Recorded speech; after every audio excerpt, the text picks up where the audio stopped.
Twice in the last 60 years, the elected incumbents have been turned out of office. 1980 with President Carter, 1932 with President Hoover, due mainly to economic issues. If George Bush loses this election, it seems very similar to those two. Absolutely, and Bill Clinton ought to take a lesson from that. If you let the economy deteriorate under your presidency, Republican like Hoover, Democrat like Carter, Republican like George Bush, you're going to be in deep trouble. When the economy is bad, the economy is the issue, and the voters are going to turn you out. Clinton did something very interesting today.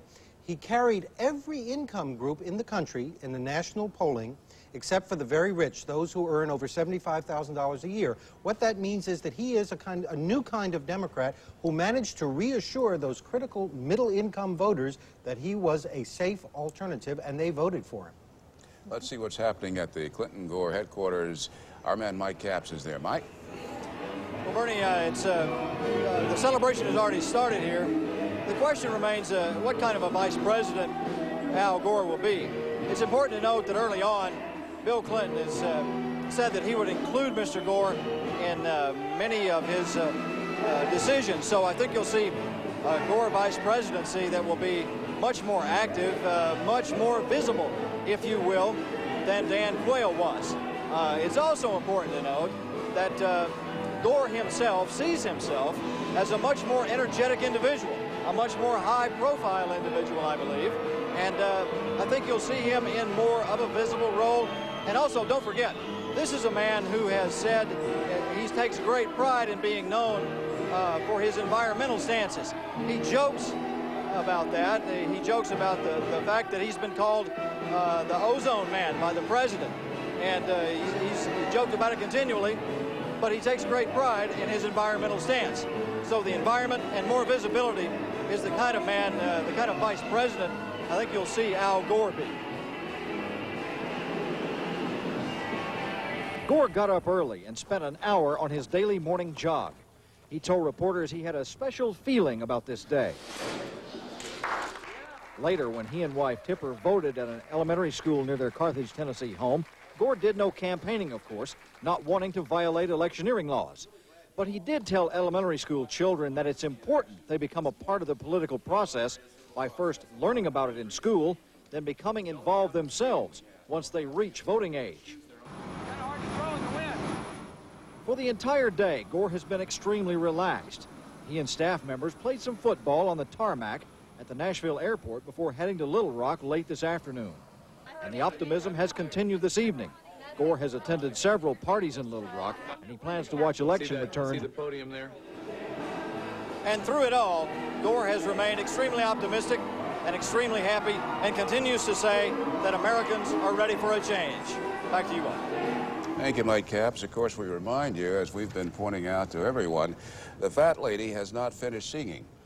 Right now, the electoral count shows that Governor Clinton has 254 electoral votes, the magic number 270. President Bush has 55. There's some industrial groups in this country that were very interested in Mike Capps' report that Al Gore, if he becomes vice president, will be responsible for environmental policy in the Clinton-Gore administration. I think that's what some of them were quite afraid of in the course of this campaign. You know, a lot of people said that when Clinton put Gore on the ticket, he was pursuing a Southern strategy. But Clinton is a Southerner. He didn't need any help from Al Gore in the South.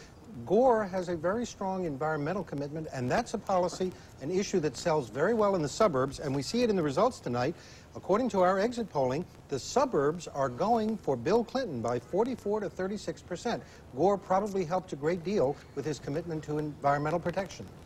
All right, but we're going to take a short break. We can see Ross Perot's headquarters there in the back of his head. We'll hear what he has to say right after this.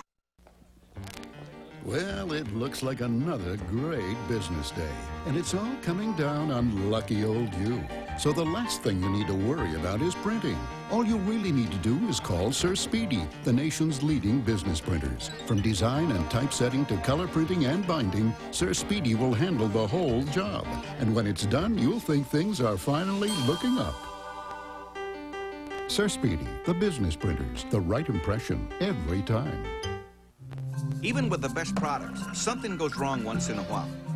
Now, while that might be okay at some companies, it's not at Motorola Cellular. Motorola sets their standards a lot higher. And just how high are they? Well, for me to hit that level of consistency, I'd have to go 30 years without missing a single putt. Motorola, setting standards of quality the whole world can shoot for. Introducing the Movado Concerto Collection, an orchestration of bracelet, dial, and case. The Concerto Collection from Movado.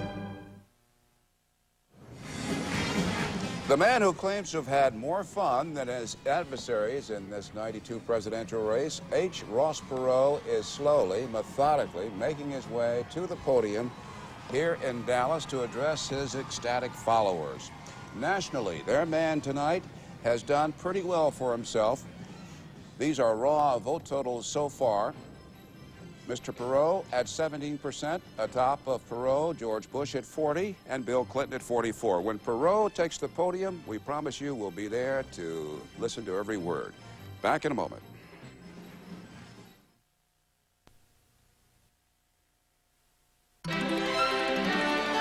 This is CNN.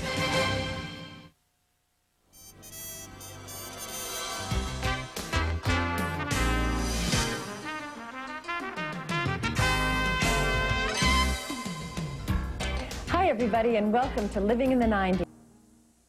Mount Kilimanjaro is 19,340 feet high. Kalihiwai Jungle has an average annual rainfall of 75 inches. Bryce Canyon is 998 feet deep. These are some of the specifications used to create Jeep Grand Cherokee.